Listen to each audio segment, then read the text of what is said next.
always say that, dare I say this, everybody, you know what I'm going to say, everybody's welcome to come back to Warrenhill. We can have tea together. So, if you want a sweat and a cup of tea, we'd love to see you. Alright, so we do appreciate you coming this afternoon to share this special time with us. Thanks. When Dave confirmed with me this morning that I was giving this little talk this afternoon, he did ask me if I was performing this afternoon. And I know the depth in which he meant that. But in view of the fact that although I can play Batman and Tarzan and one or two other people, I'm not a very good swimmer, so I'm determined to stay on this spot this afternoon. So you'll all be a bit safer, you won't have me running up down the aisles. Okay? And I promise I won't speak for very long. We're democratic in our house, we like to have a vote, I like to have a vote. And if people were happy for me just to speak for a short time, if they just like to nod their heads. Not that much. I thought when John asked me to speak yesterday that I would just refresh my memory about lists. Because I think lists sometimes have quite a big bearing on how we run our lives. Even as Dave came out, he had a list. We call it a program, a timetable. It was a list, so he kept on the right path. Steve had a list of some of the items he was going to refer to when he gave his interview.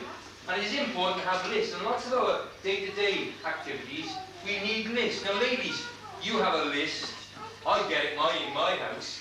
But in your house, the ladies have it. It's called a shopping list. Right now, if you want to make sure you don't spend too much money, you want to make sure you get the things you want, it's a good idea to get a shopping list prepared. Nowadays, in the supermarkets, if you don't do that, you're going to buy half the shop, aren't you? So it's a good idea to get a list and to stick to the list. And if you're doing shopping long enough, then you can put it down in a way that the food goes around the shopping alley. It's a good idea to have a shopping list, isn't it? It helps you get the right food. On my shopping list that I get every day, I've got the bread, the milk, the pop, the caviar, the champagne, and various items like that. So you know that it's important, ladies, to have a shopping list. Men, what kind of list do we get? But if you're anything like me, you get what's known as a job list. I get a job list. Mine is a long job list.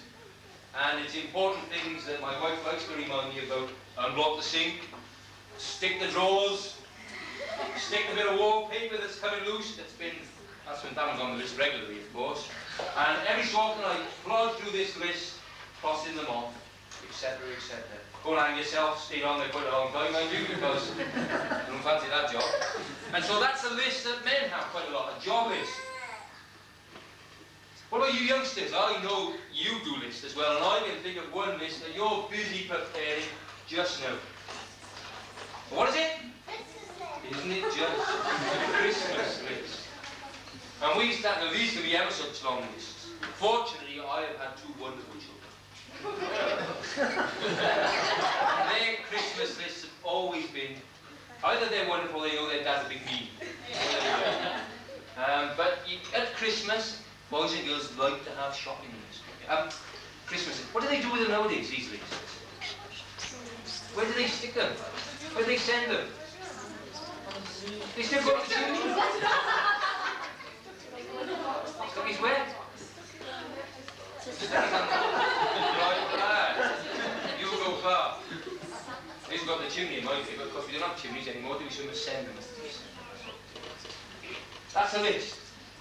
And if you think about it, there's lots of other lists. We have holiday lists. We itemise the places we like to go for holidays. Like Mallorca, that's it though. Other places, lots of places that we like to go for holiday. We have a Christmas card list, do we not? I used to like doing that, Christmas card list. Think of all the people. Did he send me one last year? Probably not. He never sent me one last year. One list that I used to be involved with a little while ago, and I used to enjoy doing, was when I was one of these people that sit in a desk when the elections come.